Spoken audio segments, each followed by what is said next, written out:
मायासारखे भांडे कोणी घासूच नाही शकत. एकमेव पीस आहे मी या गावामध्ये, आणि तुम्ही तिले बसवलं. भांडे तरी निघाले का टिपा? आम्ही जेवलो ना आता त्याच्यात. तुम्ही जेवण्याची गोष्ट नाही आहे, क्वालिटी पाहिजे भांडे घासाले. फक्त आपल्या जवळ आहे त्याच्यातली क्लिअरिटी. आणि तुम्ही मी 4 दिवस का गावले गेली तर तुम्ही ह्या चंपाले बोलवलं पाहिजे. चंपाले बोलवलं.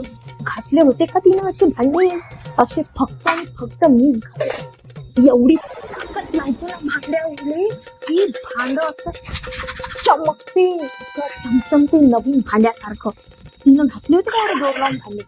हो नाही तर तुम्ही ना ताई फसता लवकर. तुम्हाला समजत नाही, हा भांडेवाला लय चालू चीज असते बरं. हे असे घासा लागत असते भांडे. तुम्ही 4 दिवस मी गावले नाही गेली तर त्या चमकवाले बोलवलं म्हणते. अरे घरचे पैसे घरात राहिले असते, 4 हात धुवून तर राहते माझी बहीण. तिने बोलवलं असतं. चंपाले बोलवलं. चमकवले तर नाही तिनं तुमच्या इच्छे भांडे. उलटे मला जास्त घासा लागत, एवढे खराब करून ठेवले. मग म्हणते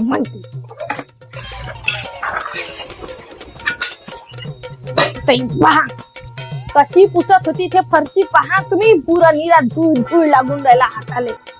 क्वालिटी नाही आहे तिच्या कामामध्ये.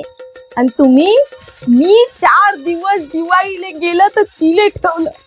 4 हात दूर माझी बहीण राहत होती, घरचे पैसे घरी राहत होते, तिने दिलं असतं बिचारीने. काही ढंगाची क्वालिटी नाही.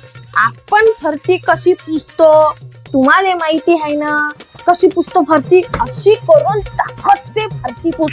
अशी म्हणजे एकदम चकाकली पाहिजे फरची एकदम. आणि त्यात आपली शकल दिसली पाहिजे म्हणजे फरची पुसल्यासारखी होते ताई. हे फक्त आणि फक्त मीच पुसतो. कॅटरीना नाव फुकट नाही ठेवलाय मी. कॅटरीना सारखी चमकवतो म्हटलं फरची. आणि तुम्ही तिले बोलवलं.